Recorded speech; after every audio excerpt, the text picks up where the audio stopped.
Meeting to order, and I did see the traveling around the sign-in. Thank you so much. That's recognition of public. I'm going to assume that people are here for an item on the agenda, unless there's anybody here. I mean, is there anybody here for another reason other than an item on the agenda? Okay. Are there any new additions to the agenda? All right. And any changes proposed to the order of the agenda? Well, then let's get started with the approval of minutes. I'll remember it this time, from April 27th. Second. I'd like to propose 2 amendments to the minutes. Okay. The first is that, I don't have the minutes in front of me, but I believe we made a motion and it passed to appoint Walter Thorne and Penny Moraine as constable and delinquent tax collector respectively. And that's not, it's missing the motion, and we passed it unanimously. Okay. And I think with regard to email communications that we asked Gabby to research or look into the open meeting law. I think there was a discussion about that, but I don't know if we officially did anything. You said I'm gonna look into that, but are you comfortable doing a little report out, and not now? Yeah, I'm comfortable looking into it and reporting out next meeting. Sure, that'd be fine. Just we appreciate it. It doesn't say that it was passed, so I move that the motion. I just never yeah. put it in. Yeah. Okay. So the minutes be amended and adopted. Okay. Anybody want to second that amendment? I second that. Okay. All in favor? Aye. So they will appear on the website as amended, and then in terms of signing. We can sign the last page draft, and then the others will be, yeah, we can do that, that's fine. Okay, new business, first item of business, and you can just pass that along while I go right ahead. The Route 5 fire hydrants. Jared, thank you for being here. Talk. What would you like me to talk about? The Route 5 fire hydrants. Okay. They need to be fixed. And if you just want to tell a little bit about what you learned with Skip Fletcher and just sort of bring people up to date on that. The history of it. When it was installed, it wasn't installed to the correct heights. We need to raise them up to the correct heights. I talked to Skip again, got the current prices to fix it, and he has purchased a hydrant and said he will work with us with his truck and a crane and the new hydrant and swap out what's there down over the bank, which is a hydrant at the wrong height. What we need to provide is somebody to do the excavating. LaRock Construction is going to do the excavating. I have a quote from him to fix that and work with the town of Brattleboro Water Department to do that, to raise that back up, build a retaining wall to the correct height of Route 5, fill that in, and also put material at the first hydrant closest to D&E, which would be north of that, and repair that as well. Nothing to the hydrant, just the footing around it. Jared, will we have to put lolly columns in front of those? No. Or something other to protect those? I don't think so. No, they're enough off the road. All right. Do you have the quote? I do. To do everything, it's going to be depending. The only variable in this is the traffic control, Right. because depending on what they get into when they dig, and because it's in a state right-of-way and on a state highway, we had to get permits, and all those are all obtained. We just need to make sure we follow their guidelines. If we get into any lane of the highway at all, we have to have certified traffic control there to do that. So that's the only variable in this, and it's a big variable. It's $1,200 a day for traffic, is what Justin quoted me at. So so to do the whole job, for the hydrant needs to be raised, it's going to be about $5,900 right there, and then about $550 to raise the northern one. So the variable there is if it's going to take 1 or 2 days. If it's 2 days, you're going to add $1,200 to that. So $5,900 for that middle one, even with him having that existing hydrant to swap out. Yes. And then 5,500 for the northern one? No, $550. That's so much better. I was like, really? Okay. Drop a zero, yeah. And then the variable, if traffic control is involved, add additional 1,200 per day. Do we have any sense of how much time? Yeah, no. I asked and there was a lot of the variables on what they were gonna run into when they dig and how long, and if it comes right out and unbolts, fine, because it's new, beautiful. We unbolt it, we take the old one out. I shouldn't say we, I'm not gonna have anything to do with this, but the town of Brattleboro and the Rocks will take it out, put the new one in, backfill, build their retaining wall, fill it in, move north and add some material to that. Discussion, thoughts? I move we get it done. Been on the burner for 2 years now, 3 years now. And do you wanna, add to the motion a not to exceed, or do you, I'm just trying to figure out, it's a little tricky with the variable of the traffic control. I don't want our hands to be Well, tied. Yeah, It's 6450 if there's no traffic control, and Well, we have to have traffic control. We because might, it's we not- might not. We might. and might. it could go up to 88 something if Right. it's 2 days of traffic control. Right. So maybe you wanna say, Not to That's exceed. not to say 10. 9,000? Yeah. Do we have it in the budget? I looked back through old minutes. This is something, as Dick said, that's been on the table for a long time, and we at various times budgeted for it. I believe we do have the money to cover the expense, so. We raised the money at one point Yeah. for 10 to 12 grand, and then the scope of the job changed, and so yeah, the money at one point was definitely voted, so. I think we're good for it. So Dick made a motion to, get her done, Yeah, get her done, yeah, and for a cost not to exceed, 9,000. is there a second? All in favor? Aye. Aye. Jared, thank you so much for following through on that, I appreciate it. And maybe you communicate with Becky about communicating or just directly to LaRock and Skip Fletcher. That'd be great, just to get started on it. And just keep Becky in the loop in terms of that, that'd be awesome. Thank you so much. Thanks. Okay, next item on the agenda is motor vehicles on property. And we received a letter just the day of the last select board meeting, but it was too late for us, obviously, to act on. And so we put it on tonight's agenda. Would it be appropriate for me to read the letter? Yeah. Yeah, okay, got it, great. Yeah, thanks. I'll read it aloud. Dear sirs, mesdames, I'm writing concerning the number of excess unregistered vehicles parked at a residence on Melody Hill owned by Barry Aleshnik. Over the past several years, the number of these vehicles has been increasing and increasing. Several years ago, the town had to be involved with the removal of unregistered vehicles from Mr. Squire's establishment in West Guilford. And at that time, I believe the town put a limit on the number of vehicles one could have on their property that were not being used for transportation. Many of these vehicles are in very precarious positions on the side of the hill. It would not take much to have them slide down and end up in the Melody Hill Road. If there happens to be a vehicle traversing this road at the time, there could be serious consequence with property damage and or medical injuries. I would ask if the select board could look into this matter and see what can be done to secure public safety in this matter. And this is from Marge Wosell. And Marge, I have one slight correction for you. You talked about that the town established a limit on the number of vehicles. That's actually state statute. And yes, it is. So that the limit that guided us in the Squires hearing was no more than 3 unregistered vehicles on any property, and without filing for a junkyard permit. So you were right, but we don't in fact have a town ordinance, but we followed state statute in that matter. I knew there wasn't an ordinance Yeah. somewhere. Yeah. So, and I did inform Mr. Aleshnik, Barry is here. And I also did go and view the property, and I counted 8 or 9.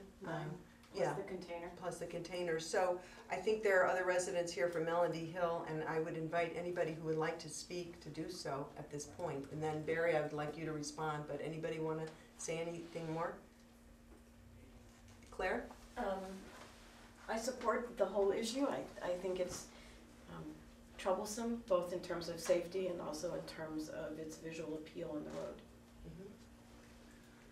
Anybody else? Sheila? I agree. I find it first of all, it's against the law. It's way too close to the road. Mhm. Secondly, it's not behind, most of them are not behind a barrier. I mean, if you can see the 9 vehicles, and it's hugely unattractive on a road. The rest of the road is very attractive, and I think it's just a shame. If they're fenced in so you can't see them from the road. But they have to. But that set still back. has to be a It junkyard. has to be. I mean, like there's Ralph a- Winchester has a junkyard license, and his are supposed to be all fenced in and behind, but even with a permit, they You have need to to. have a certificate. Yeah. And sadly, we can't be the judge of what looks good and what doesn't look good beside a road. I But I understand think it that, is but a we, danger. There is The a law. neighborly, I'm the more neighborly concerned. thing would have been to gone down and said, Barry, you have a lot of vehicles here, can you maybe get rid of some of them? I'm sorry, I didn't hear you. The neighborly thing to do would have been down and come and say, Barry, you've got a lot of vehicles here, can you get rid of them because they're worth quite a lot of money in the recycle bin now. I think the price of scrap iron, Becky was telling me, is quite high right now. So Barry, if you have any comments to make? Yeah, of course. It's very understandable, and I certainly feel bad that it had to get to this point. I'm very concerned about the eyesore. I realize it's not a neighborly thing to have had all those cars for all that time, and I will remedy that. Several years ago, I put up a privacy fence purposely for that reason, so that the cars coming up and down the road or walkers would not see it. But that fence took a beating with the weather over the years, and especially this last winter. And now is the worst time of the year anyway, when the snow's gone and there's no foliage left, no foliage yet. That's the worst time. It's an eyesore, no question about it, and it's my responsibility, and I take that responsibility seriously to my neighbors. It just so happens that because the privacy fence I put up some years ago had deteriorated so much, the very week, several days before I got that letter, I had acquired a whole lot, 150 feet of privacy fence, and it's up at the top of my hill. And my intention is, I acquired it purposely in order to make all these cars invisible to my neighbors. Can I check, though, Barry? I believe, and I have to look at this, but I believe that you are not allowed to have more than 3 vehicles on your property regardless of the privacy fence. That's my understanding. I'll have to read this through We'll more have to read carefully. it too, because I have other information, and I'd be glad to Okay. work with you on that. Mhm. So, so the private, the reason why they are there, they're not just sitting doing nothing. I won't go into why they're there and what I use them for regularly. I'm sorry to say, I'm not happy for that. I'm not a car person. You know what my preferred means of transportation is, but that's a side issue. The eyesore is reasonable, and I'm going to cover it up immediately. I don't think, with all due respect, I don't think there's a safety issue. That the cars can't go tumbling down. This is a landing that was established when the house was built 30 years ago, and snow removal and Rocky's equipment when he was living there, all sorts of stuff typically go on people's parking places. And I told Marge when I called on the phone, if anybody feels there could be a safety issue, I'd be glad to bring in somebody with more expertise than me and take a real look at that slope and see if there's any danger. But I have not seen any movement. So.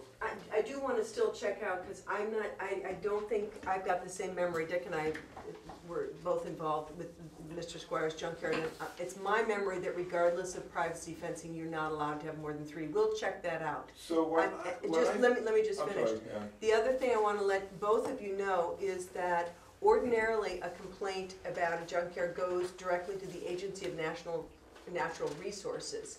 And so, for example, but Marge, you wrote specifically to the select board, so we put this on the agenda. But there have been other concerns about other places in town, and so Sean, what's Sean's last name? I can't remember. Sean Donovan, from the Agency of Natural Resources, is going to be in Guilford anyway to look at two other properties, and is going to try to look at yours as well, and just to let you know. And do you remember the date he was coming down? He didn't schedule it yet. He didn't schedule it yet. So that, because it's a state statute, ordinarily the select board, the information is passed along to the Agency of Natural Resources and they follow up. And we did inform them about this because it's kind of, you know, in that same category. But you looked up, Barry, the statute, and you said they just need to be covered with No, the privacy statute fence? doesn't say anything about covered, that I feel is my responsibility. Anyway, the statute talks about the definition of a salvage yard, an auto graveyard, and an auto hobbyist. And the statute says, now, I don't know what the interpretation is, Sean will probably be very helpful to all of us on this, but my understanding is that an auto graveyard, which is part of the definition of a salvage yard, which needs licensing and registering, does not include an area used by an auto hobbyist to store, organize, or retrieve cars or parts of cars. And an auto hobbyist is defined as a person who's not primarily engaged in selling cars or accounting, dismantling junk cars. So you're not unfortunately, I say, ironically, I might fit under the category of an auto hobbyist, which does not fit under the category of a salvage yard that needs registration, because I'm not involved in selling. This is only for my personal use. So if that's the case, then I will, with all due respect, I'll take advantage of the law if I'm not outside of the law, and I will cover it up and make it as aesthetic as possible for everybody concerned, and take any other measures for the benefit of my neighbors in my town, at the same time that I'm using those cars for my personal use. Marge? When I wrote this letter, and I wrote it as an insurance agent of over 50 years, I'm looking at it from a risk standpoint. Okay, good point. And I've been on that hill since 1970. 72 when we moved there, 1970 when we bought the land. And I don't recall Rocky ever having equipment up there. And I don't believe he had more than maybe a pickup truck and a car that Brendan drove. So I'm really concerned about those vehicles on that side ledge, and that's why I wrote. It's because of the liability prospect of that caving in. It does look pretty perched up there to me. Just from my point of view, when I drove by, I thought, whoa, those are just, it's a steep hill and they're perched. But I will say this, Ann, and I was the one who told Marge that she needed to write the letter to the select board. There is other residents on that road that have complained to me, but like I told them, I said, I cannot take a complaint and go to the select board. There have been various other people on that road that is not here in the audience that have complained. And I told Barry, I had heard about this from other people Right. as well. So, but There's a couple of things that, it's more of a black and white that I want to make sure that everyone is understanding. There is the 3-car count, that's black and white. Now the definition of a car hobbyist,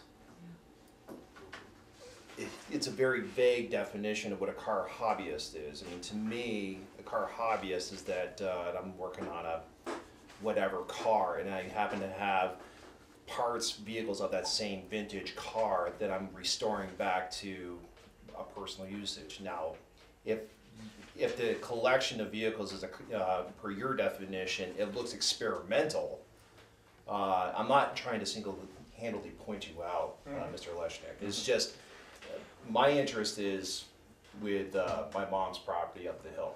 Okay, I'm in risk management. I'm also looking at it from a pollution element as well. Okay, but I would like to know what the definition of a car hobbyist is.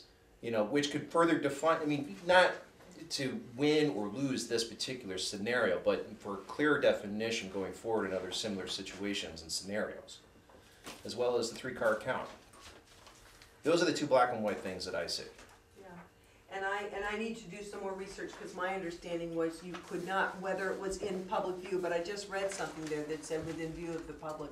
I thought you couldn't have more than 3 unregistered vehicles on your property regardless of the public view. I think, I guess, I would propose 2 actions. One, Sean Donovan is coming down and we're encouraging him to look at the situation so we can get his input. And I would encourage you, Barry, to do what you can to, I mean, aside from hiding them, if there's stuff you can get rid of, if there's a high price right now for scrap metal, I would really encourage you to do that. I think it's, you know, it's been a concern for a lot of people. And we're not addressing the problem, the Okay, liability problem. As an insurance agent, you want to be proactive, not reactive when something happens. so you're saying that even if he has a fence up, that's not gonna help the liability No. at all? Yeah. No, because that's gonna slide eventually. I mean, it just is. There's no retaining wall there. You know, a built-up rock retaining wall, even, nothing. It's just dirt. And dirt can move. So I'm just curious to hear other board members' reaction to that statement in terms of our responsibility with the liability issue that she's focusing on. Isn't that something that, it's the Agency of Transportation, right? Isn't that something that they can assess, that they have to assess? Agency of Natural Resources, yeah. So, At one I mean- point, they had $1 for enforcement every year, so. Actually, it says $5 a day up to Yeah. $50 a day. yeah. I don't see a liability. I mean, what's the liability you're trying to address? If somebody, Well, if, God forbid, there's somebody either walking or traversing in a vehicle, and these cars come down, there's gonna be property damage or bodily injury. And you know, it could fall on the responsibility of the town, because you're aware of the problem and nothing is being done about it. But that's not the point. You don't want somebody to get hurt. Right, can we go back to the Agency of Natural Resources for the benefit of Mr. Oleshnik? If found that he has to remove the card, what kind of authoritative position does the Agency of Natural Resources have? I mean, what could Mr. Oleshnik expect? What could we expect? Becky, did you, yeah, I can, I mean, do you wanna respond to that, and did you have? they have to issue a warning, a letter, and say he's out of compliance, and then he has a certain amount of time to comply, and he has also the opportunity to appeal. And if he doesn't, then he gets fined. So, it's up to $50 a day, but more than 5, if I remember correctly, so. I mean, again, for not just Mr. Oleshnik, Yeah. but for everyone else in the future, how we would address situations like this.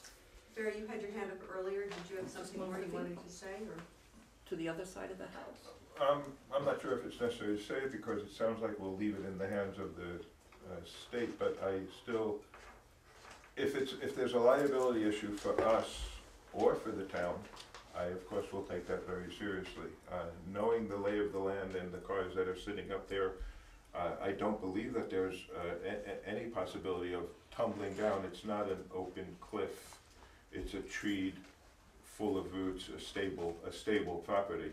But I am more than glad to move them further away if anybody is concerned. I take that concern seriously, and I would even move the ones that are too close for comfort for people, and move them several feet back, regardless of what the state says, or not regardless. If the state comes down on me and I have to comply, I have to comply.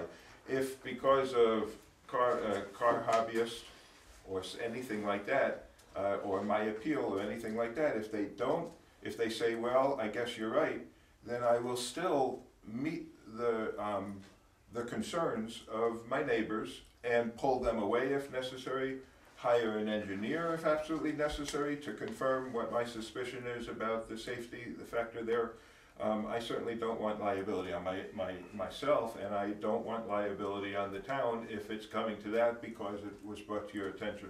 So I would go whatever extra steps I need to go to make this right for people. The visual, the liability, the safety, the environmental, of course, I think, environmental concerns are serious to me, and I would not be allowing environmental degradation because of these cars. But if you feel there's a concern there, I will go the extra step to comfort whatever concerns are there. Sheila?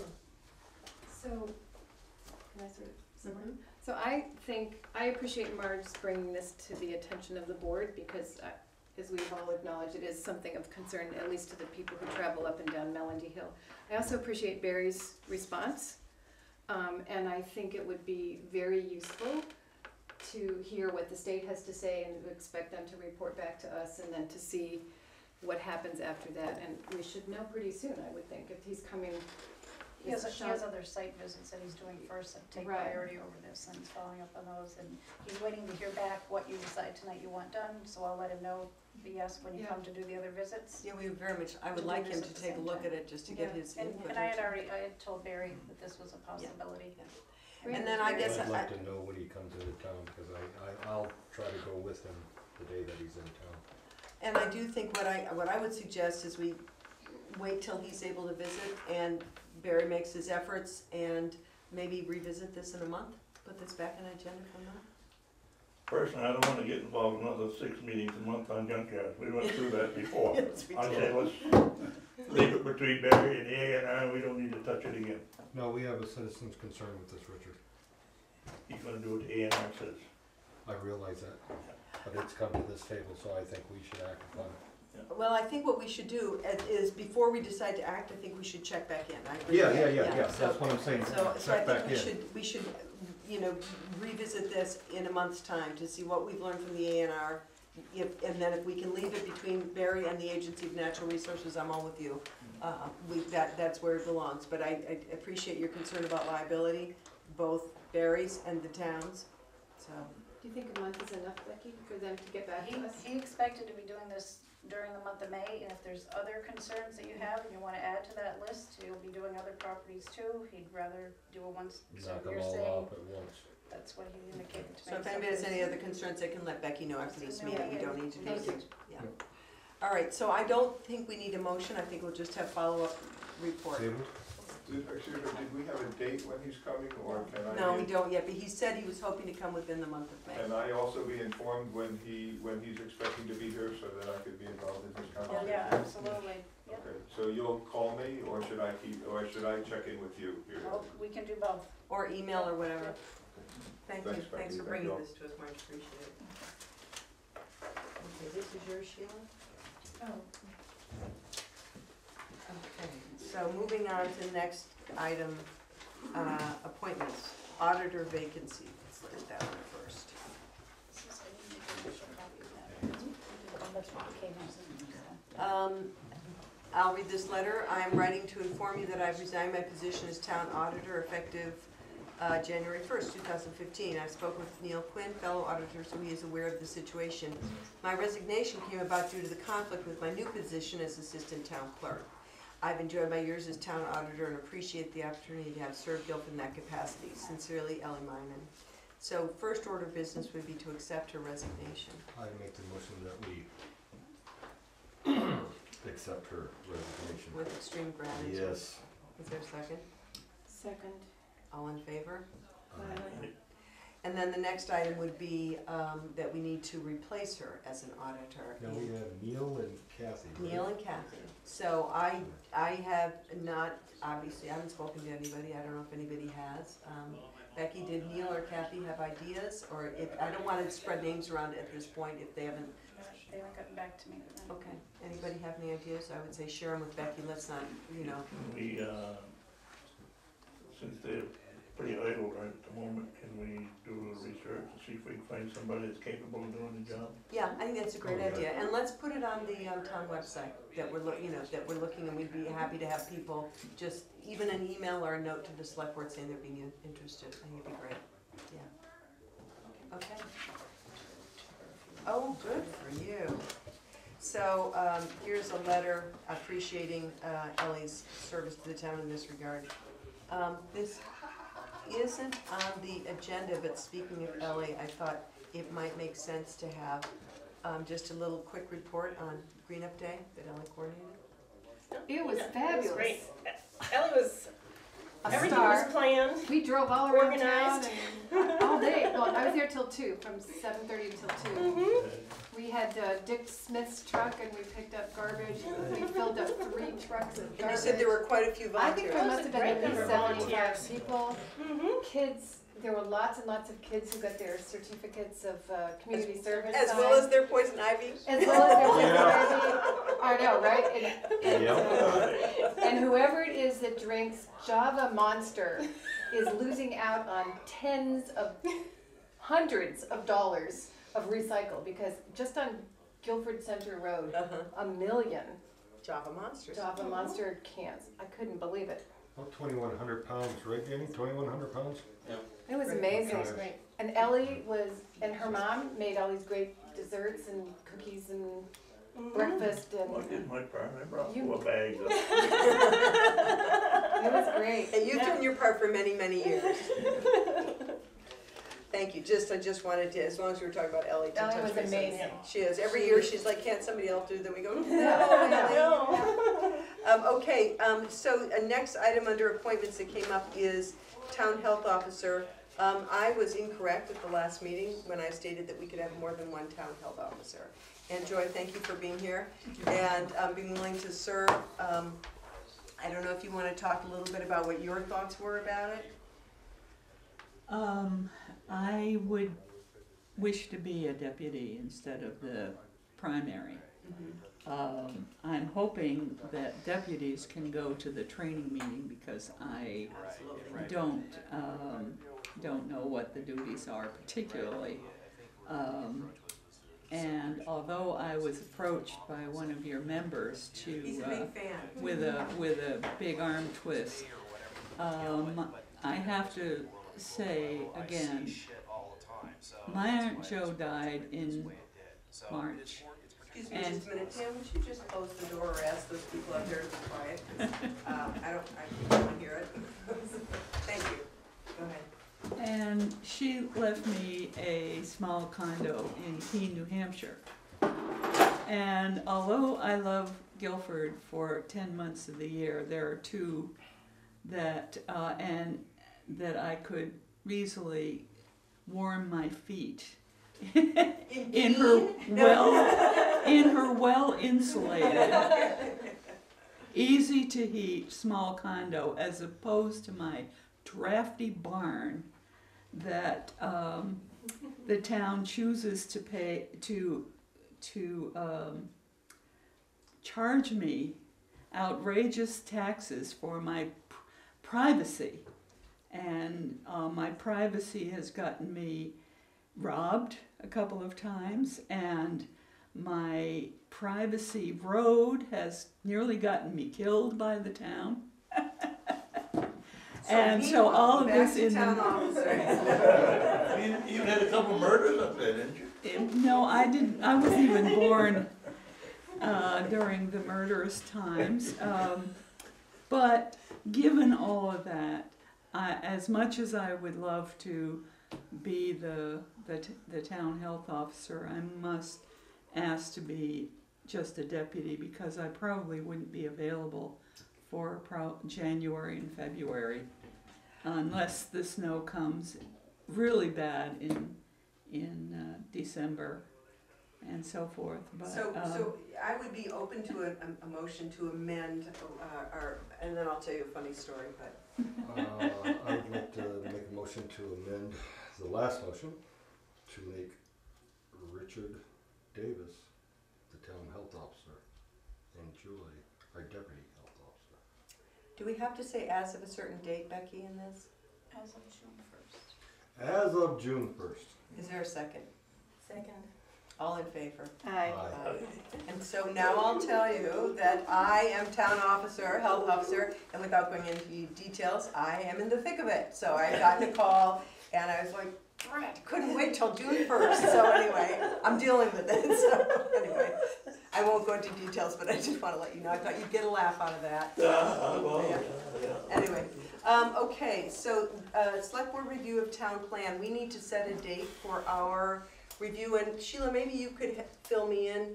Is this a public meeting? Do we ask for more input? The planning commission had their public meeting, or is this just us? Could we work this into our regular agenda? I think we can work this into our regular agenda. The select board has had this, not the two of you, but since the end of March, the town plan. Gabby, we were all at the town meeting except Troy at the hearing, public hearing, so we know. Troy was out of town. Yeah. We know that the public response to it was Good. amazingly positive. I was really excited about that. And the planning commission needs to adopt, it needs to be adopted very soon. So I think we should put it on the agenda for the next meeting, May 27th. I'm happy to do The planning commission has to adopt it, then the select. No, the board select, yeah. that. Select board The has, select board has to adopt it and then, And then, you're right. And as with all meetings, to back up what you're saying, as with all meetings, the public meeting, and we do our homework, and we can sit here and go through, where it says the select board will do such and such. yeah. It will be changed to shall or should. I've already talked to John Bennett about that. Have you? Yeah. Good. So, I mean, yes, so we need to be mindful of that. I actually have the, we can do that right now if you want to. I really don't. No. So well, we're not gonna talk about that. We're not Yeah, gonna go no, through all those. but yeah, But I it- think it- there was that feedback, and there were a few other Yes. pieces of It's a feedback. public meeting, and I was, Yeah. and I honestly, I was totally surprised at the amount of conversation that developed over that shall, should, and will. Yeah. And I did talk to John about it today, and I said, they threw you under the bus, and he said, well, I didn't tell him that, he said, they might have taken it out of context, but he said shall or should be the word that should be used. Uh-huh. So let's, so go through it and mark it up. And Yeah, and that's you know, basically it. Because you have the copy, right? So I think No. it's incumbent on all of us Yeah, to yeah, actually, yeah. There are extra copies out there.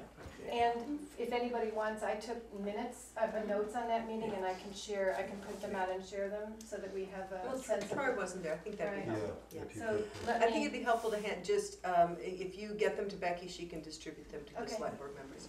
So I'm just gonna say then, based on that our review of the town plan will be, I think it's the See, we- 27th? We can make minor changes and not have another hearing, if we Yeah. make major changes. Yeah, we have to and have I another think hearing. the changes suggested seemed like they would, Yes, it's the 27th. 27th, okay. they so were that- all, Okay, And then the draft that I have, what I received before the public hearings, That's it. that's it. that's it, except for those changes will be incorporated. Okay, next item on the agenda is bylaws, ordinances, and policies. We're gonna read them all right now. thank you. That's a Dying joke. of curiosity. Well, I was listening to that ATV out there, and wanted to get I know, one of our policies on ATVs handy, so I was planning on handing it to little guy. Yeah, but I think they're on their own property, but at any That's rate. right. So I had asked Becky to help take a look at the policies and ordinances and bylaws and just prioritize the ones that, need immediate attention. And I think the one that needed the most immediate attention, we thought, based on conversations we've all had, was the reserve, the capital, is it the capital program budget or the capital asset policy? The capital asset. Yeah. And that's one where, we had talked about the planning commission actually redrafting that after they were finished with the town plan, which I think would be great. So, we get a draft going with them after that town plan process is adopted, and having a select board, representative in that group would probably make, we have you, that's you, so. I have, do you remember this? We got this ages ago, and Yes. there are a lot of guidelines. And that is one thing the commission is very anxious about, preparing a capital budget for the town. And I think we're gonna look at the auditor's report, or at least you're gonna communicate. Yeah, I'll be emailing that when we get to the communications part of things, or the FY14 audit was finally done, and one of the findings in that is that we do not have a capitalization asset policy. Just an internal policy, it has to do with our depreciation, our values on buildings and everything. This is separate from your capital budget plan, which is Sure. another whole issue, Yeah. which It's all we're gonna part of start. that GASB 34 stuff, right? Exactly, it's required. I know for ordinances, I think we're actually really close on the traffic and highway ordinance, aren't we, Dick? You and Dan did some work on it. Well, the two road signs gotta be moved. Other than that, I got this, she brought it out last Friday, yeah, with other all than that, the we're all new, with all good, the new right? changes on it. Yeah. So, it's pretty, basically it's done. Okay, and so if it's Still done, waiting on the road signs. okay, and do we have to have the road signs before we get the ordinance in No, place? it would be good, yeah. Okay, so as soon as we have that, then we can, it's a 60-day, is it a 60-day Yeah. Yeah, we have to have a hearing. for hearing? 60 Yeah, days. and then get it passed, that would be a big check mark. I think the emergency management ordinance, I think that is now progressed into mitigation plans, so that we're just, Hazard just mitigation, approved. yeah. Yes, we're just approved. Did it just get approved? Yeah, Was we just FEMA? had last. Yeah. No, Yeah, no, we just approved. FEMA? No, no. The LEOPC plan. LEO, yeah, that's right, Yeah, sorry. Oh, I'm okay. sorry, we did both, but, yeah, we've approved them both, so. So, There's your ATV ordinance, you wanna check up on that, the top one? I think that's fine, isn't it, the ordinance, just Yeah. enforcement. the which one? The ATV, Oh, yeah. the guy with the window. Nobody follows it, so. No. we'll do it. Let me get back to the capital program and, Sure. so, does anybody have a sense of what level priority this is for the planning commission and the town Well, compared to other Let things? me back up to the regional meeting I just came from. Mhm. They would like,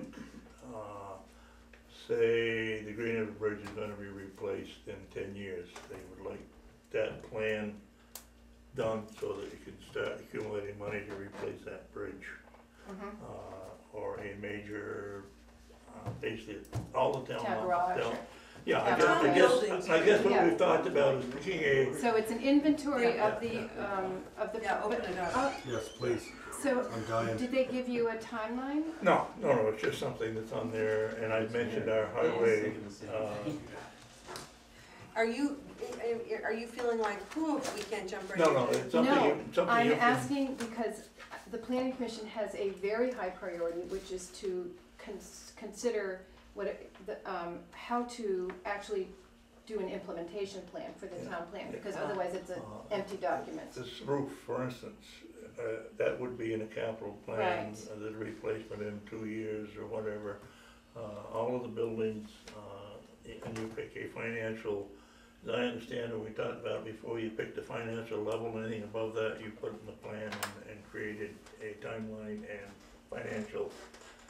So Sheila, you are talking about the other priorities, so what you're looking for is a sense of how urgent this is. So I think it's actually probably not such a big job, and I think Becky has a great deal of expertise on this, and that we could call on her to help to draft something for consideration, but I just wanted to know in Yeah, terms of it's- planning commission priorities. It's not a top priority, it's been brought up twice whenever in the meetings, but it's not something that's gotta be done yesterday. Okay. I'd like to get it done within like 6 or 8 months. Oh, I would think just 3 months, before but our I- budget, yeah, okay, I good. just wanna- Just before our next budget session, so. Yeah. Because it should be, It's- yeah, it it's should take be time part to of the get budget. The price tags. Yeah. Yeah. That's what's, it takes so long. Okay. Yeah, so 5 months away. No, we should, I mean, it should absolutely be part of the whole budget Yeah, process. okay. It should precede it, yeah, okay. Definitely is, yeah. Okay, Fine. so then I would, you two work together to, Yeah. yeah, that'd be great. And if you don't have any of this stuff that I've got here, Becky, I bet you can get online, but any of this, So the capital asset policy, I'm hoping But I when I won't meet be with here. Denmark, possibly in June, I should have something to be able to, that's an internal policy, it's just something that will have had the treasurer and the town clerk's input and everything, as well as our accounting software firm, because they're used to doing it all over the state, so that they know there was a draft for a few years Right. ago, but it just never got it put into place, and now our auditors, you told the auditors last year you were gonna adopt one and you didn't, and now it's back on the table again, and I've assured them that we will do it before the end of this fiscal year, so. oh, okay, It's before, gonna end be, of the it's end, simple, it's a before very the end of simple thing. the 2015 fiscal year? Okay, Yeah, we can do that. okay, good, Yeah. okay. So And then great. I'll start on the capital budget, and then if there's others that you wanna set priorities to or something. Now, are We these all in do a one, couple at a okay. time, are these all in one place, like online? no, You might because they're all contact- in draft. Some are online that have been adopted, that's Okay. why I went through, some are posted, some are on file with the town clerk, some are on the website. A lot of the internal, these policies are internal, those aren't things that you just release to everybody. Right. It's- You might contact Matt, give you a sense of direction on what he needs for highway stuff. for structures, it'd be basically structures, but, We have inventories of all that. yeah. But, So are there other priorities? I mean, I would be happy with that good start. If we could get the highway and traffic ordinance, which is pretty near done, right? And then if we could get that capital asset policy, that would be a good step. Are we looking to finalize all these things in draft? Or are we just, You mean like the investment policy, the capital program, and the zoning yeah, anything that's in draft form, are we looking to make it So move the on that zoning somewhere bylaws the other don't. way? where does it Yeah. say zoning bylaw draft? Top. Yeah, no, so we're not. So the ones that are, the policies that are in draft, I think maybe it was before you were on the board, we did a pretty quick job of the reserve fund balance policy. You know, those are not a big deal. I would say the ordinances require a little more process. But, you know, if you look at the ordinances, I just look at the ones that are really old and we just check. Do we need to update them? Are they still okay? So it's really just a list for us to start prioritizing. And I think we've kind of chosen to, we might want to go back and look again. The traffic and highway ones we've had on our radar for a long time. So I have a question. When I go and look at an ordinance online, I often see an unsigned copy. So it's not clear to me if it's a draft or and some of them actually say draft. Huh. And so I think I would like to see a final signed copy on the website, because if we've got these ordinances and they're signed and adopted, you've got a lot of work to do. Ellie. And the other thing is, didn't we adopted the drug and alcohol policy? It's not pending Yes, adoption. that's true. Okay. That is adopted. And Penny, I mean, Becky did this list for me, like, I think a while ago. I would guess probably there's a signed and filed copy of all of the ordinances around somewhere. There is, But I know they're that. not- But they're not, But yeah. people more and more using the web and Yeah. as reference, and I think it just, for good order's sake, it would be good to have those up. Are we ready to move on from that? We're ready to move on. All right, good. So Green River Covered Bridge update. I'm gonna start with the good news. There's really not bad news, but I thought I would let everybody who doesn't know that we did receive the $175,000 structures grant from V-Trans, and that's great news.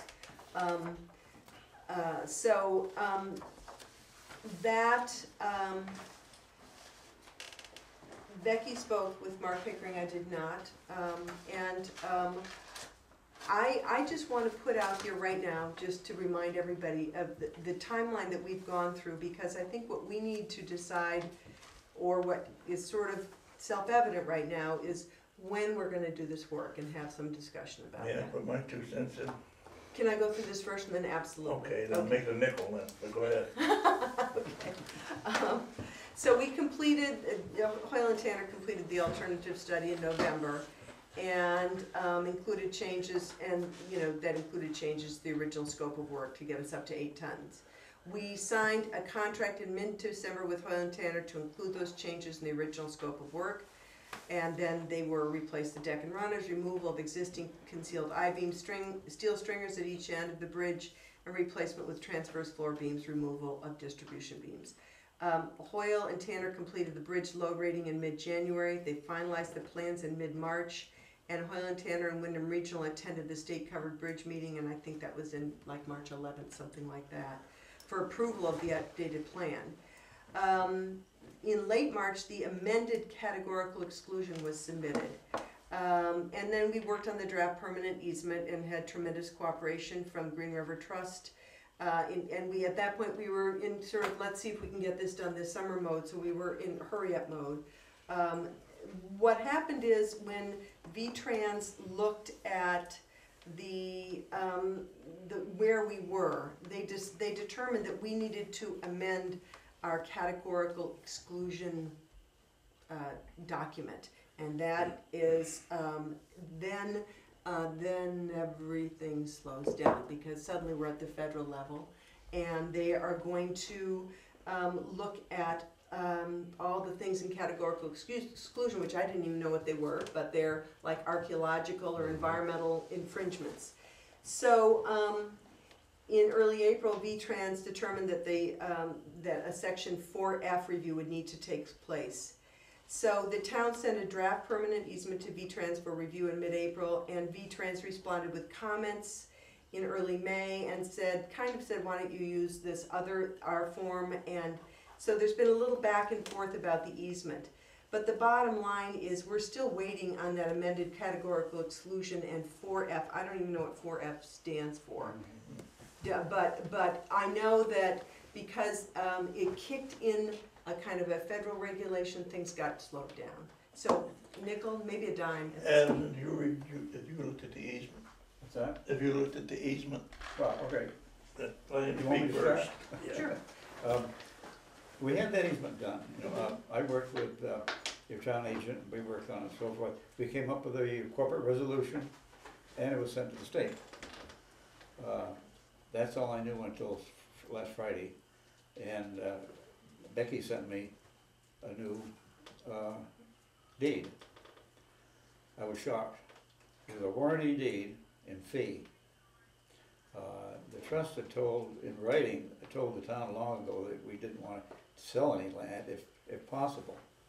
So anyway, I looked at and read the deed. It's warranty deed and fee, and it goes on. As an example, there are a lot of mistakes in it too. I mean, I'm not a lawyer, but I can see a lot of mistakes and repetitious and so forth. For instance, they're saying hereby give, grant, bargain, sell, and convey, and they're conveying pieces of land and on and on. So I didn't know what to do, considering we were hoping to have something tonight. So I called the town agent, and she wasn't there. I left a message, and in the meantime, I called Jane Crock-Malmy. Okay. I told her, I've got a legal problem here. I don't understand some of this. First of all, we don't want to bore into anything, because we have a quitclaim deed. So I went right up to the house, and we sat down and discussed it, and she started picking at all the pieces. She couldn't figure out whoever did that. So she called Vermont Trans and talked to Carl Peterson, and he said, oh, you don't want to do it this way. We have a very simple easement application that you fill out and send in. So he sent it down, and I have it here and looked at it, and we had that back in September, August. And, well, Katie was here, and I gave it to her, and she gave it back to me, and I filled a lot of things in she wanted. And I never knew what happened to it. It was a small green sheet, and I never knew what happened, but that's basically what we're getting now. So he said, it's very simple, just fill this in and set it up. Yeah. So I don't, that's all I know. Yeah, and so this, the whole communication around this has been interesting, and Matt, you know, did say, I wish I had known what the state wanted before we had Pat draft the easement, and then they said, oh no, just use this, which apparently is that form that you talked about. So there, I think there's no point in, you know, trying to figure out where things broke down. There was clearly a communication breakdown, and I'm sorry. And I also wanted to say that, I mean, I talked to Jane today, I talked to Matt and lots of people, and I knew that you had felt that that article in the Reformer last week had kind of made it seem like the Green River Preservation Group had slowed things down with the easement. That's right, it was either that or the bridge. Yeah, and I apologize, I mean, I don't apologize. I didn't get that from this article, but I want to just say clearly that the issue is that because of the easement, regardless of when it was signed or whatever, it kicked in this federal regulation process. That's what's going to slow things down, not the easement. You guys have been super cooperative, you've done everything as you could. I think at this point, I think we need to let Jane and Pat, the two lawyers, just make sure that everybody is fine with the quitclaim deed or whatever is, you know, acceptable to you guys. Get it signed, get it up to the state, and hopefully they say, it sounds like this Peterson person said that's would work fine for them, and so that's great. I think the basic problem we were talking to is different people at Vermont Trans. That's the basic problem. Yeah, I agree. So getting back to this bigger question, I personally, you know, have, my feeling is, and that it probably makes the best sense, based on what Matt said to us at the last meeting, for us to put this out to bid sometime in January and February and go into construction next summer. Now, you know, it was based on the price of materials, the availability of contractors.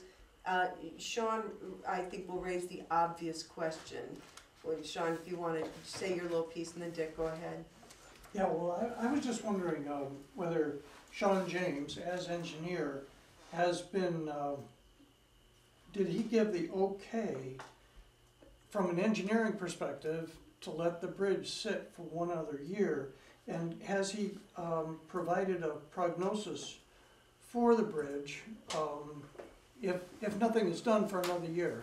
And, you know, specifically the rack and the sweep and the out of plumbness, and lowering the bridge to 4 tons.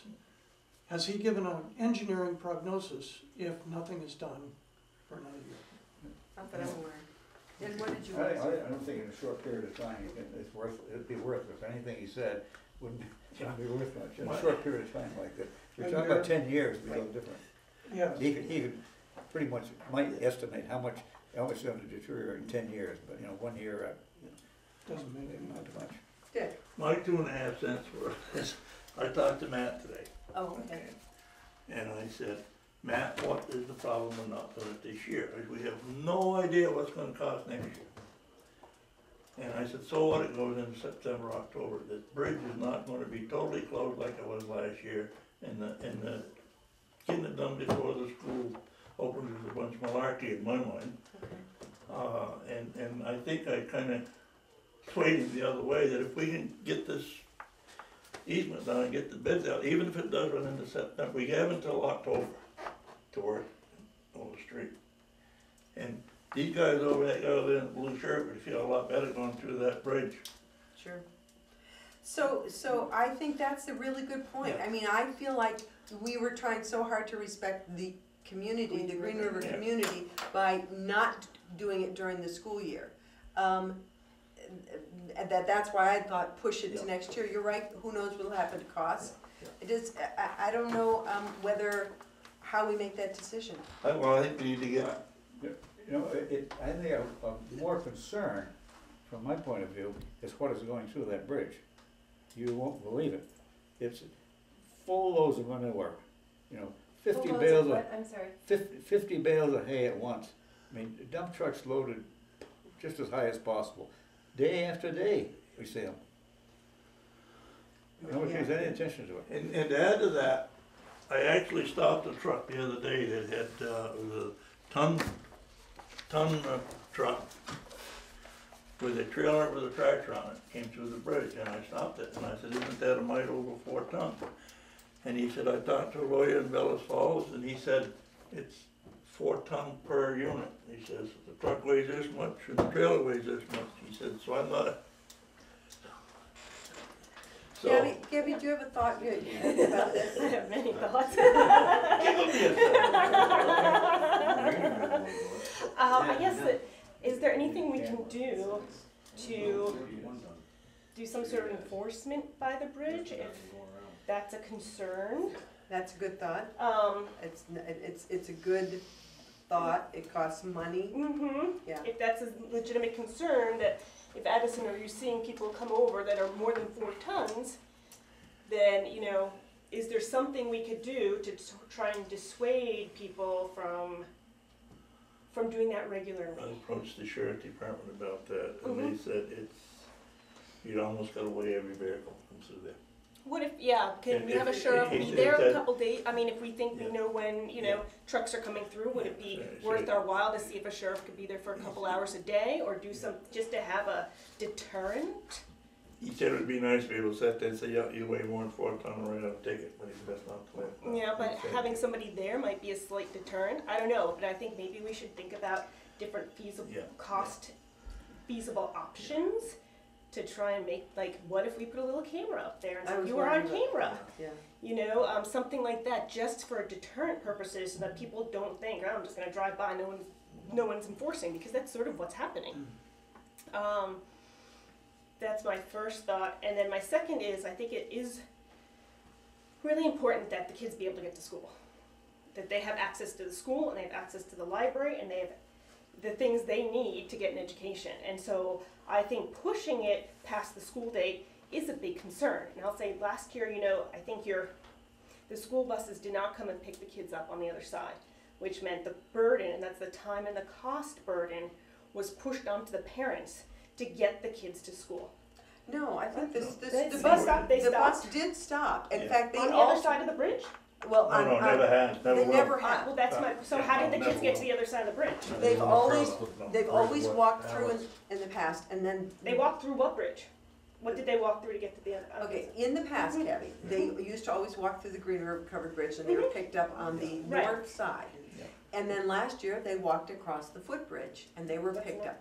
So I guess I don't wanna, I mean, there's this footbridge, which really is a private landowner decided to put on his own property. Yeah. But I don't think we can put the onus on an individual to put a bridge and liability on his or her property to get the kids to school, and I think it is a concern for parents. Okay, so Dick, what did you The want? the bridge won't be closed to the extent it was last year. No way. And we got blindsided with that mess last year, and it created a mess, a big mess. But this year we have a much better handle on what's gonna happen. We probably, even when they're working on the bridge, the young ones can walk across it for the most part. I mean, do we I have think, something? just a minute, I think that, Matt said at the last meeting, overall project 2 months, they can do some work while keeping the bridge open. Yeah. Bridge will need to be closed for 6 weeks to 2 months. To do the decking. Closed to vehicle traffic, but Yeah. I think Vehicle also closed to foot traffic Yeah. for a part of that. Yeah, I think that's something to look at a little further. Yeah. I just, Sorry, what is, can't see putting it off another year. All the floor work, you aren't gonna need foot traffic. A lot of floor work. Yeah, that's gonna be close to that, obviously. I mean, one of the things that was expressed to me, you know, off the record was, you know, just a person saying, I would like to have it postponed because we could better prepare, like in terms of getting a more permanent footbridge, things like that. So that was something that was expressed to me. I think you raised a concern about cost increase, and then Sean, you raised a concern about safety. And it's a tough decision. I think it's hard. I think a lot of people don't realize how heavy their vehicles are. I mean, my 3/4 ton pickup truck Almost. It's weighs, 4 it ton, weighs 3 ton. So if I get a load of anything, I'm out of compliance. So actually, that would be a question to ask Sean James, is the anecdotal stories that people are transversing that bridge in an overloaded situation, and if that continues from now until the time that they close the bridge to upgrade it, is there any concern? And from an engineering point of view? Sheila? so it seems to me that if we wait until next year, we're pretty much guaranteed higher prices. Yeah. And we're guaranteed extra costs in terms of trying to ensure some kind of compliance and possibly some issues of liability in case people are not in compliance. And if we do it right away, we're gonna have probably higher bidders because it's such short notice, and the work might go on longer. But it sounds to me like that second option is more safe, and not necessarily more costly than waiting for a year. If I'm hearing every way everything. So far, no one's had a fire over there, so far. I know, but even at the 8 tons, the fire trucks aren't coming over. Yeah. I mean, so that's sort of yeah, irrelevant. I mean, that's what they said they were. I mean, that's sort of irrelevant to fire They will issue. go through there with the fire. Yeah. Sean and Addison, just wanna keep us all on the same page, so sorry. I was just talking about bidding. What you said is true. When you're bidding this late, and I used to be bidding for a lot of firms, you don't want these jobs, you haven't got time, but throw in a bid, you might accidentally get it. And so they're gonna be real high. But the So question they- is it they're gonna be higher than what it might be next That's year, what- waiting a year? They might be And higher is this it year. going to be higher than waiting a year and instituting some Didn't- remedial measures in the Didn't meantime? someone That's right. say at the last meeting that they didn't know if they'd be able to get all the fur? That's right, yeah. Yeah. Becky To begin did. with? One of the pre-qualified lip bidders had already, Right. they've already asked. They may not They be made the even, statement, may they not don't even be need able to get the everything And material. also did some research on that, I think it's available. Well, I think, I mean, I have a husband that owns a sawmill, so that's just a personal opinion, but I Yeah. agree completely. Yeah. The company Like, that, what do we think the bids are gonna be, if they're gonna be higher this year versus higher next year for costs? How do we know. determine that? You So I think don't it's, exactly, it's neither here, I mean, well, right now, the price of gas is $2.55 a gallon, it's going up every day, so it gets up $4 a gallon. well, but that's Yeah, not a last fair year- analogy. Yeah, That's- but you know Last year you're was gonna hot. have, either 2 months of remedial, take some sort of remedial measures, or you're gonna have 14 months between now and what are next, the, when I they mean, can again, what are start. the remedial measures? I don't know, Because you you're can talking I mean, about that's a- having somebody, some camera or some safety measures or, I think you that know, would, some yeah. security, you know. So I think you have to price them out, because otherwise, I mean, if it's $200, but the bids will be $1,000 higher, we have, how do we do it without pricing? There's pros and cons either way. Yeah. But I just think that it's critical to get that bridge. So we don't know for sure that nobody's gonna wanna take, that we wouldn't get an acceptable, Right. We might not construction even get a company. bid, Yeah, we may not get a bid, or we might get an because acceptable everybody's bid. So booked up. why don't we just go to bid now and then, Get the Yeah. thing out. We have to wait for the categorical Well, exclusion. yeah, but I for get that it. done, and if we Yeah. get that done in a week or two or whatever, Yeah. and this thing is really fairly simple and. Okay, so Becky said we have to wait for that, and, And we just got the structures grant award. That takes time to go through V-Trans. They've gotta go through archaeological review, historical review. Right. On the grant application itself, even though it's been awarded, there's another time frame. So you're looking at another delay before that RFP is gonna be able to be finalized to be issued. well, the decision might be made for us by all of these Yeah. reviews. And I think, I mean, I would feel a whole lot better if I knew that by going to next summer, we weren't endangering anybody, because that would be my preference. But I think you raised a concern about safety. And other than that, I would think next summer, because I think we're gonna get high bids now. Yeah, the prices go up, but anyway. So we are in a position of really not needing to make a decision now, because we have to wait for all this additional information anyway. And Addison, I apologize for Yeah. all the confusion around that easement. I'm very sorry. I apologize for the confusion around the easement. I'm sorry. We threw you under the bus. Nobody got thrown under the bus. Bus can't get on the other side of the bridge. It's over 8 tons. Never had. So we'll, Think the bus ever got on the other side of the bridge? there's no, I know there's, that, that's the problem. now, who's gonna let these two people sit together again? No. But, I'm gonna say, I think there's not the urgency of because we've got all this other stuff to wait for, but just if Jane and Pat can work it out and get it backed up the road, that would be great. And thank you for your patience and support. It means a lot. Yeah, there's been nothing simple about this. No, there hasn't, so thank you. And I do apologize again. And Sean, I guess what I would say to you is that we will, Becky will communicate with Sean James and see, I'm guessing Addison's right that he's not gonna be able to come up with a, Bless you, but we'll see if he has anything he can, say about that, okay? Are we ready to move on? Move over the bridge? Okay, so Board of Listers, Jeremiah, thank you for being here. Sean, thank you for being here. Take off that hat, put on another one. So, we were just interested in a quick update of how it's going. Do you want to start, or I think Becky had got an email, but I had just done up a quick, summary of. You see from her, because Andy asked that I pass that along. Just this afternoon. Okay. So I think that has, speaking to the GIS, the mapping, but as far as what the temporary assessor clerk position, that's what I'm filling now, and what we had spoken to the board about prior to myself getting hired. Currently our field inspections for our grand list, which is due the 4th of June, we estimate about 85% of the field work being done. And then, so over the next 2 weeks we'll be doing our market analysis in terms of doing valuations on the inspections that we've done. This past week, our ProVal IT guy, which is our CAMA, which does our property valuations, and then the IT guy for Guilford, which is Steve with Fearless Computing, got together and worked on our server to try to get our system backed up and on the server, so that way Penny and Peter would have access to essentially the property records in a real-time format, just helping with, you know, information flow. What else? And we've had 4 responses as far as the reappraisal goes for the townwide reappraisal.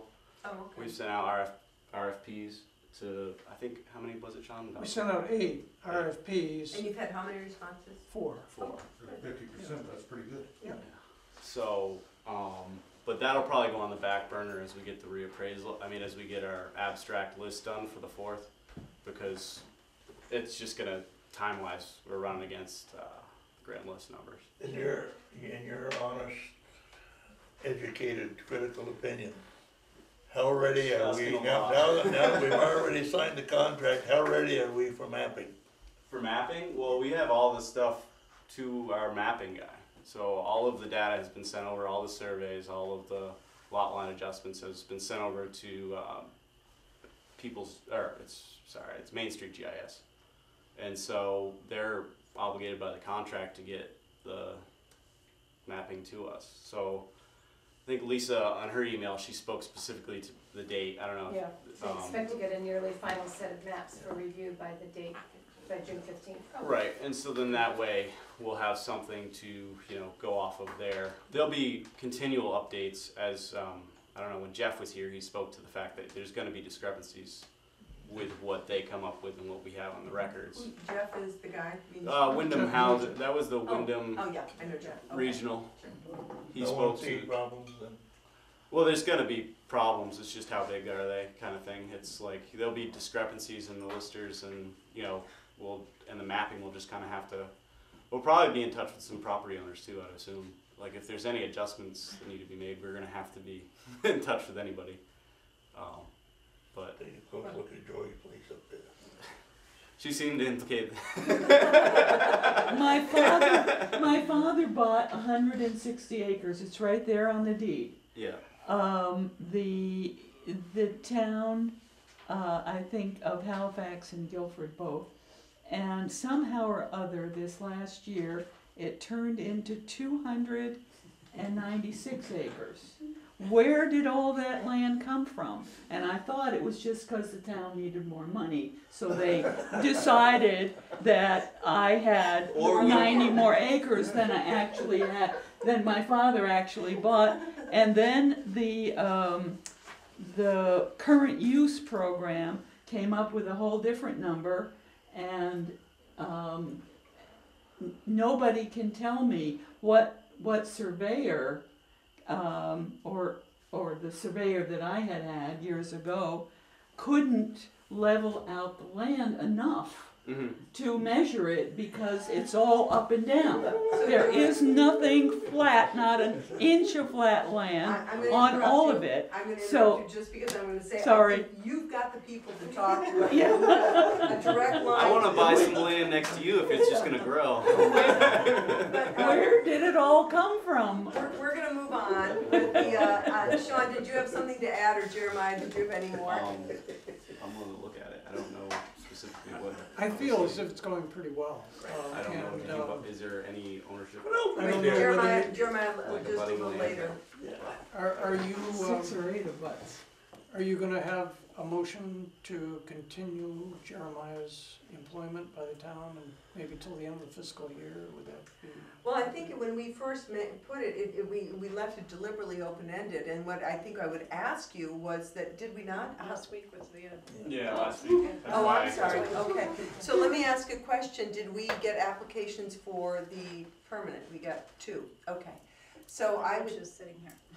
yeah, I guess what I'm gonna suggest is that we certainly continue with you until we fill the position. And if we have just 2 applications, then we need to get a process. I would think the listers would review and then make a recommendation to us. Yeah, Lisa mentioned that we had received some, but I think between now and June 4th, we're pretty busy. Yeah. There's an awful lot to do, so Okay. it'd be kind of disruptive, I think, Yep, to start I understand. thinking about. So is there a motion to I move extend? we continue Jeremiah's employment.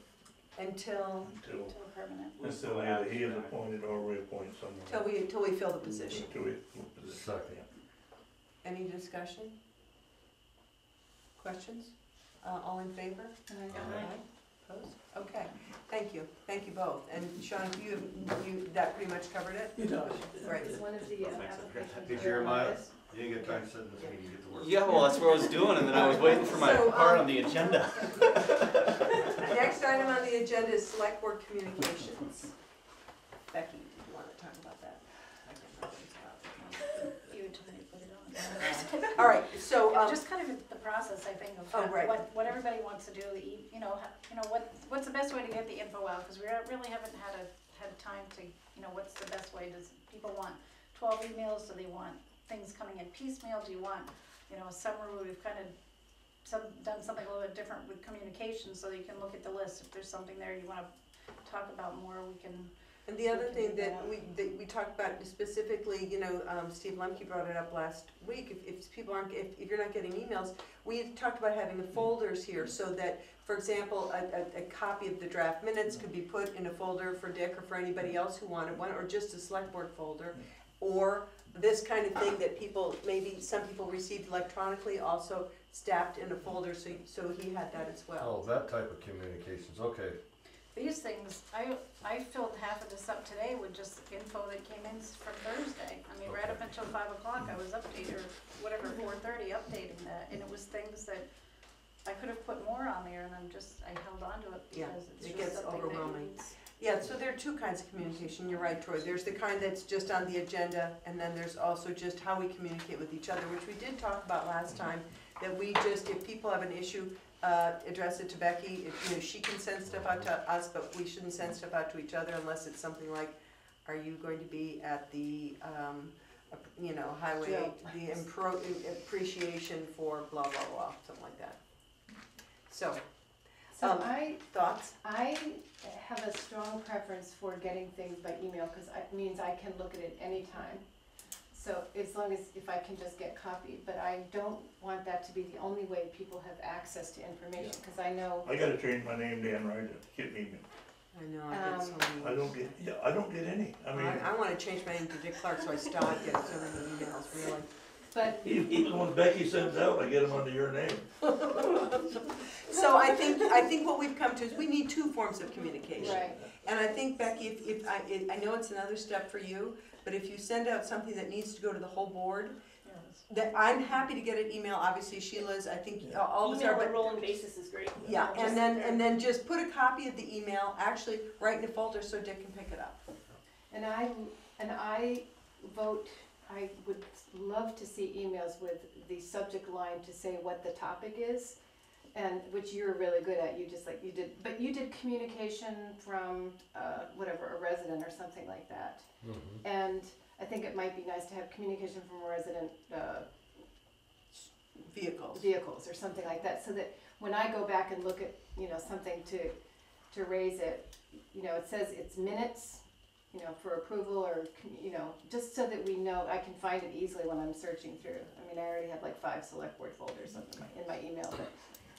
I don't think we need any motion on this, I think it's just a chance to clarify it, so thank you. Now, for things on the agenda, if we have things to go on the agenda, does that get sent to you? Good question. And Becky and I talked about that. I believe that people should be able to communicate that directly with Becky up until the Thursday before, and then, she'll let me know. I just don't want to be blindsided by something, but she and I go over the agenda on Thursday. So she and I go over the agenda, but I think I do you have So any? just send it to Becky? Yeah. Okay, Yeah. all right, I just wanted to make sure. Okay. Cool.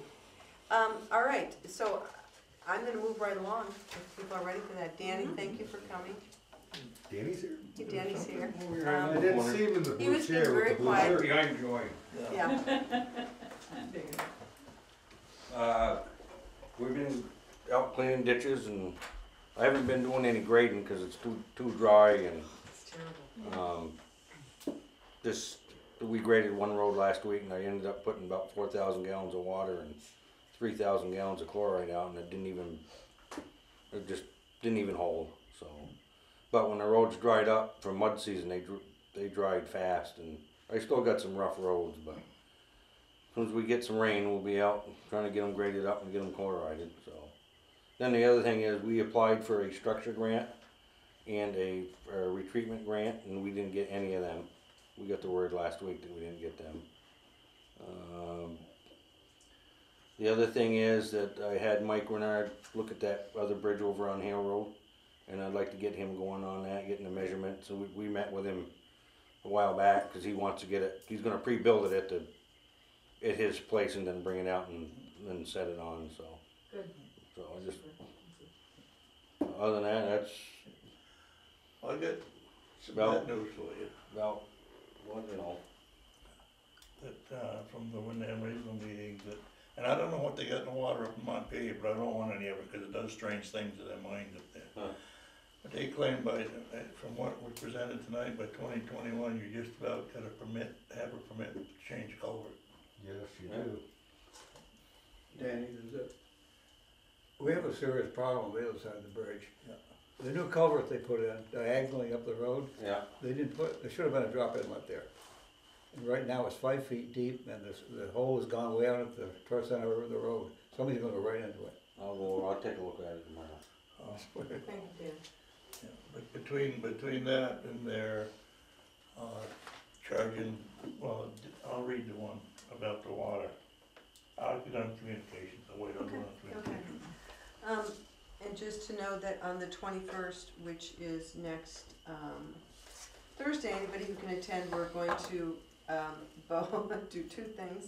We're going to go over the drug and alcohol policy and also appreciate without any alcohol the road crew. I'm joking, but we just wanted to just have lunch with the town with the employees. What time's it? That'll be at noon, and we'll order. I'll ask Danny what to order for the guys, and Penny and Pete and Becky, and let me know if you can make it, and I'll get you some food too.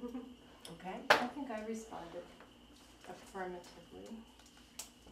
Okay? Thank you. Any weight permits?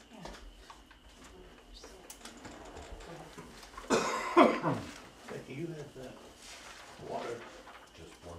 email. It's in the, I'd like to make the motion that we authorize Emery Trucking of East Emerson, Vermont. It's one truck for $69,000 for the normals.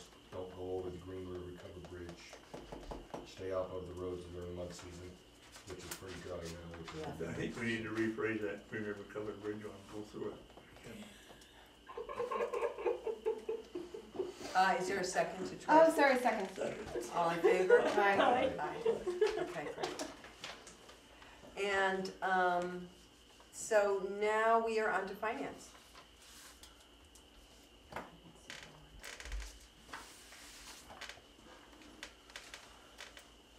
Everybody looking at me. I guess I'm just a motion making person tonight. You are, and we appreciate it. I would like to make the following motions that we pay payroll of $5,315 for $4,928.54.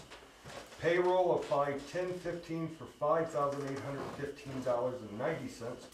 Warrant number 20 DP, which is the hunt and fish license, so on and so forth, to the state for $392.50.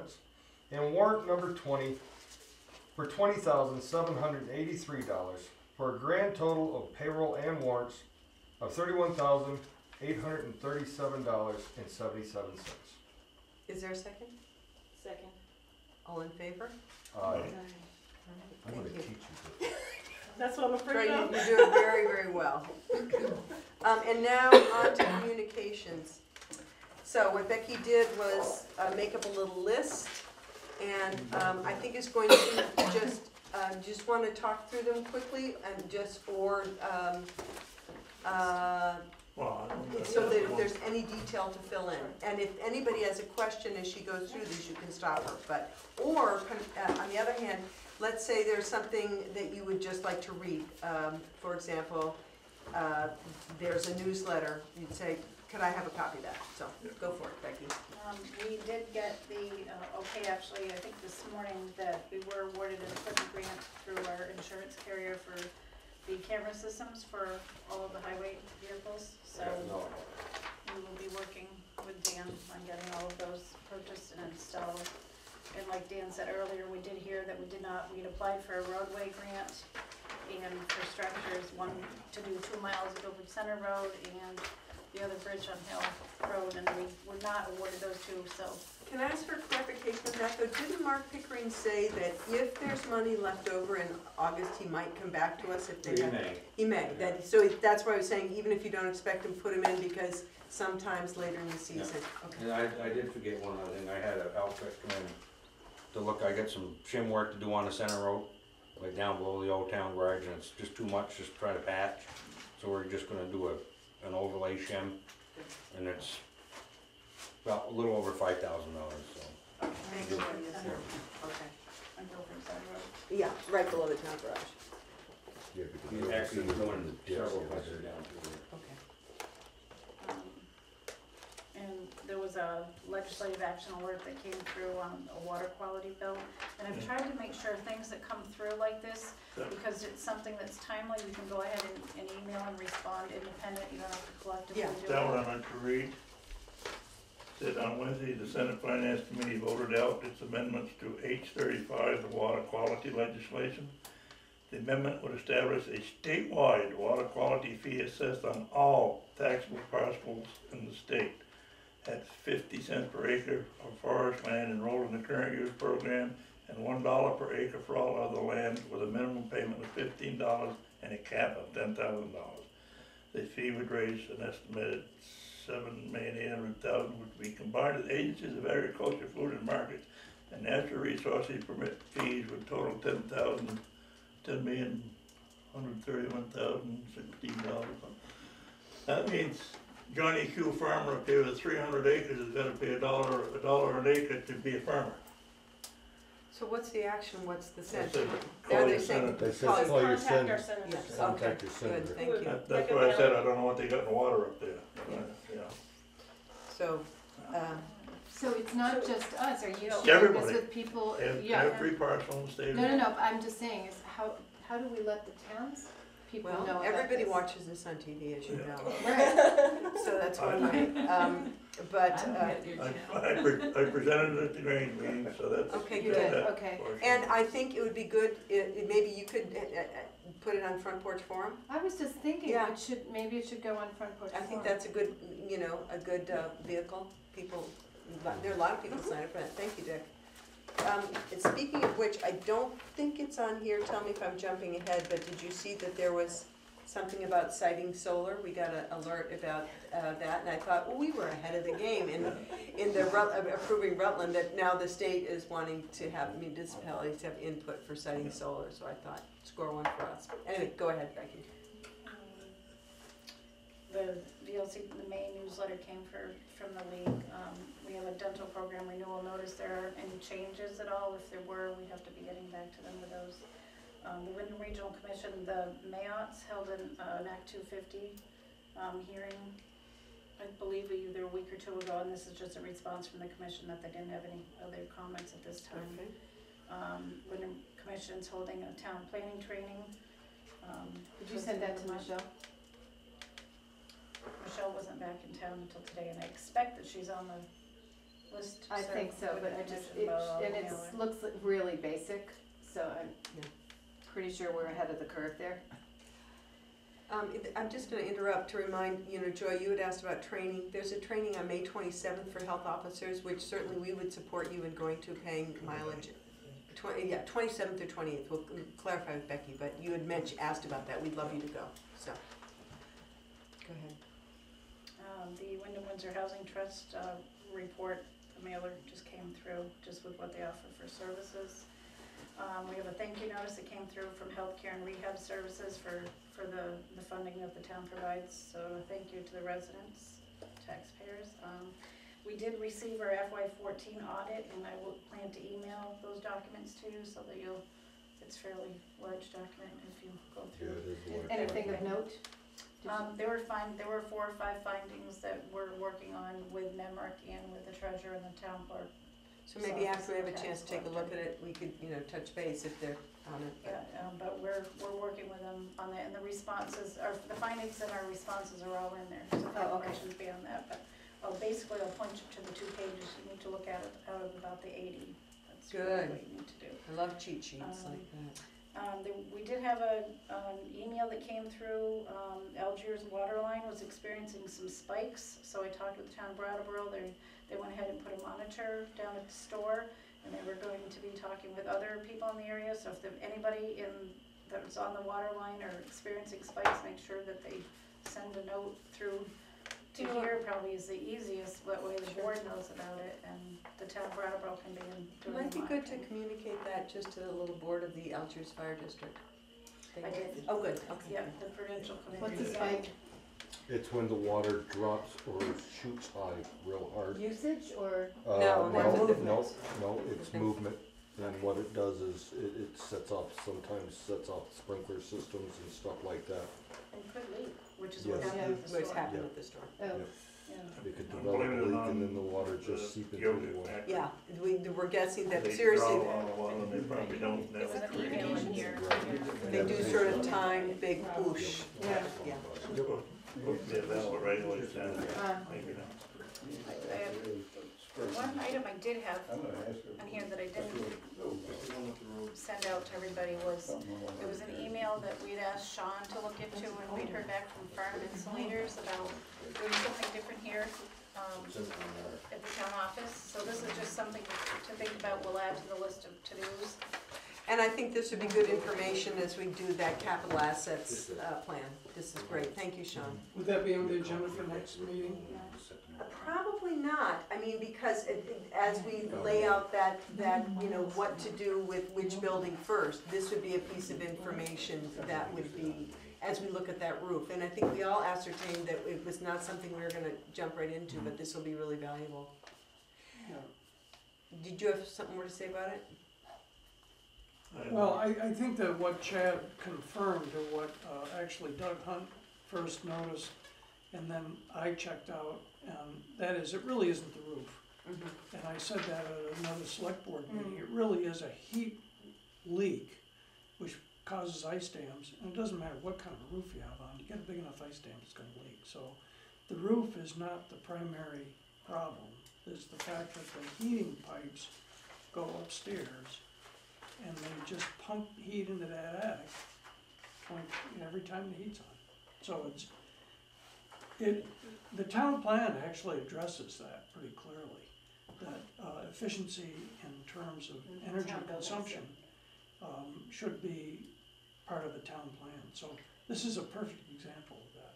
So if this isn't about capital asset like roof improvement, do you wanna put it on the agenda for next meeting, or is it something we could just deal We with? wait until we look at it as part of the whole. Considering how long it takes More them to sit on this town office, right? I mean, it takes. Wait, we got several things. Sheila, go ahead, has the floor. First of all, I wanted to know if they came in with a quote or just the email. Secondly, I think it's part of a whole package that we're looking at for the town office. And third, I think until we have the context, I'd hate to just act on this. No, let me clarify. Last year, I asked Chad Farnham if he'd be interested in doing a blower-tour test at the library. He did the blower-tour test, totally gratis for the town.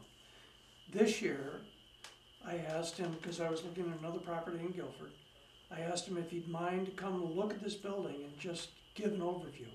He came, he looked around, and he sent me the email, once again, gratis. There's nothing, so there's no financial implication as far as Chad is concerned. I see, he's giving us possible solutions, but he's not gonna provide, He would not a not, provider. because if you read the email, which you probably just looked at for the first time, quickly, yeah. he said there really isn't too much you can do for insulation upstairs because of all the materials that's stored up there. So basically, he just sort of outlined what he saw as potential problems and potential fixes. So I think it would be good to talk about this again. I'm not sure at the next meeting. Let's see how our agenda shakes out, because we've got a little wiggle room here with summer. Yeah, I'm back to I don't think it's gonna snow and have ice on the roof for the next I 2 or 3 agree, days. but thank you. So we'll take a look, we'll bring this back on the agenda. Let's see if we can And just email me when it goes, and I'll try to be here. Excellent. You mean email Karen? Karen, yeah. That's what you've gotta do, is we should be emailing Kathy. There you go. There you go. Go ahead, Becky. One project, building improvement project, which was okayed at town meeting, was the library for the basement and for some of the that structure, so it will be going out to bid.